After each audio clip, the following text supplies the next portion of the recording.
Hi guys, this is Ashad from the Colombo Football Club, and we are starting a new segment called the Colombo FC Fan Talk, and we are planning to cover a lot of football-oriented topics as segments in this series of talk show. And today's topic will be the SAF Championship 2021, and without further ado, let's go to the show. So guys, this is the time, it's the festival time for the South Asian fans, where we have the SAF Championship starting today, and all the five nations, as namely India, Nepal, Bangladesh, and Maldives, and Sri Lanka will be participating.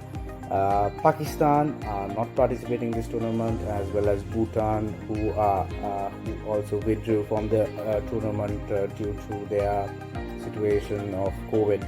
It's exciting that we are back with a championship, and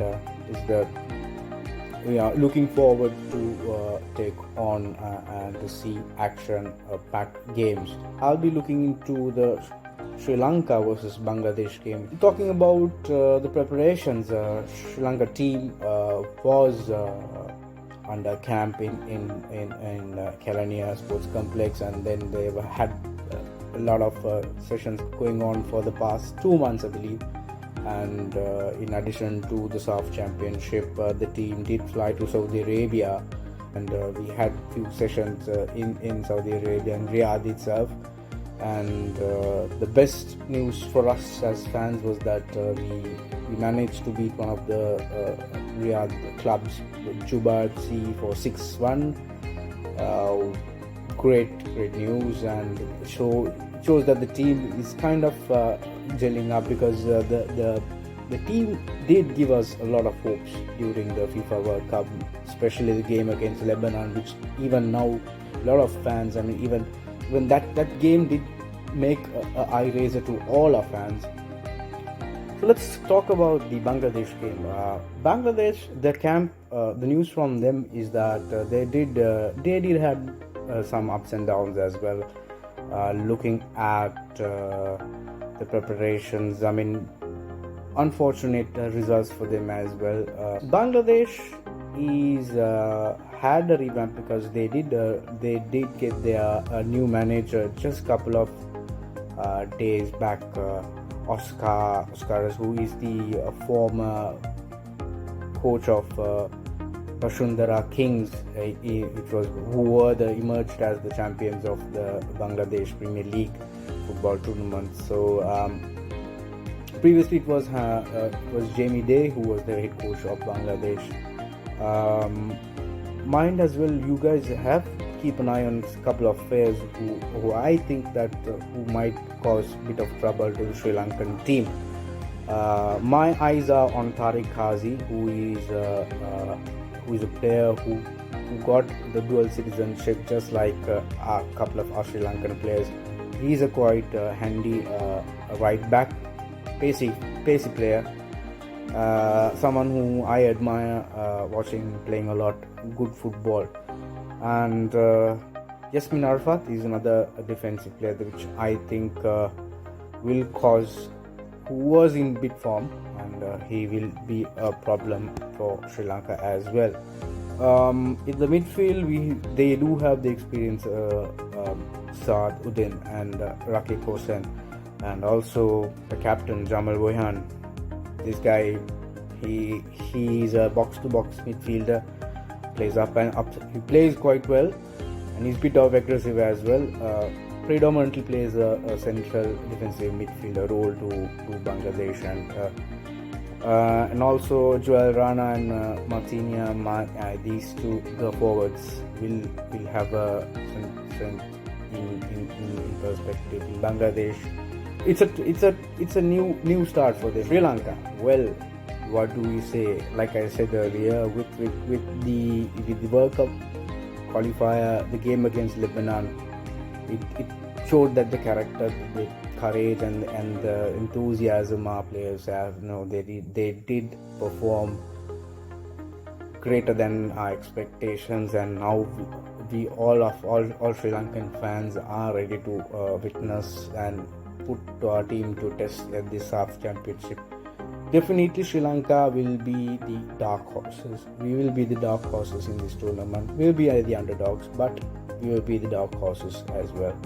Because looking at the potential of our team, the confidence is getting boosted day by day. The team is basically this unit is been around quite some time now.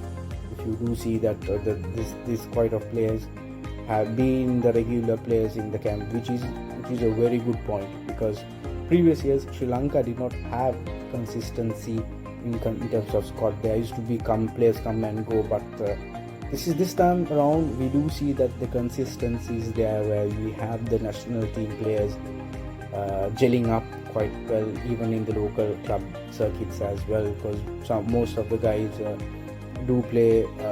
Most of the guys have experience in the top division in Sri Lanka club football. Kavindu Vishwan, Wasim Razik, you guys are main source. Definitely, Wasim's experience is going to be key to us, and as well as Kavindu's. Those two partnerships is going to be very crucial for Sri Lanka in terms of the game. We have Dylan, we have Akib, already cementing their position. Dylan has a bit of a exposure playing for the English side, Queen's Park Rangers as well. In terms of midfield, yes, we have the experience of Fazal, and the latest inclusion is Edison Figueroa. He is here to prove, so I believe he is going to make a difference to the squad as well. And also Jude Suman and Mervyn Hamilton as well, and we might use Mervyn and Jude Suman to dominate and support the defense part of the team as well. Talking about the defense, of course, Puceless will be the key man in defense. He will have to play a very key role in terms of it. The guardian of the team is Sujan. We are with you, Sujan. You are blessed, and we are looking at you, and we are praying for you. You will be the main man of the team as well, and you will be the crucial one. So this team is going to be absolutely entertaining. Games are lined up, and we are looking forward to see Sri Lanka do the best. Talking about the Colombo Lions, yes, we have Charit, we have Chalana, we have Chamod, and we have Akib. Boys, we are with you. We'll be cheering you guys as well. Every run with the ball, every dribble, and every goal you guys score, and every tackle you'll make, will make us absolutely proud. Guys, let's go and do this for Sri Lanka, and let's start off the tournament with a big bang. Dark horses? Yes, we are. Underdogs? Yes, we are. Are we going to win this up? Why not? It's time.